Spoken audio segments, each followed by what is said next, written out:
ദൈവനാമത്തിന് മഹത്വമുണ്ടായിരിക്കട്ടെ. മാലാഖമാർ പാടി അത്യുന്നതങ്ങളിൽ ദൈവത്തിന് സ്തുതി, ഭൂമിയിൽ സന്മനസ്സുള്ളവർക്ക് സമാധാനം.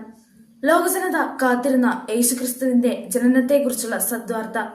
അതെ, ലോകത്തിന് പ്രകാശവും പ്രതീക്ഷയും നൽകിയ ദിനമാണ് ഡിസംബർ 25. ദൈവം സ്നേഹം കൊണ്ട് ഭൂമിയെ ചുംബിച്ച രാവാണ് ക്രിസ്തുമസ്. പരസ്പരം സ്നേഹിക്കുവാനും പ്രകാശം പരത്തുവാനും അവരനെ സ്വയം ദർശിക്കുവാനും അവനെ സഹായിക്കുവാനും സാധിക്കുമ്പോഴാണ് നമ്മുടെ ഉള്ളിൽ ഉണ്ണീശോ പിറക്കുന്നത്. പ്രതീക്ഷയുടെ വെളിച്ചമാണ് ക്രിസ്തുമസ് പകരുന്നത്.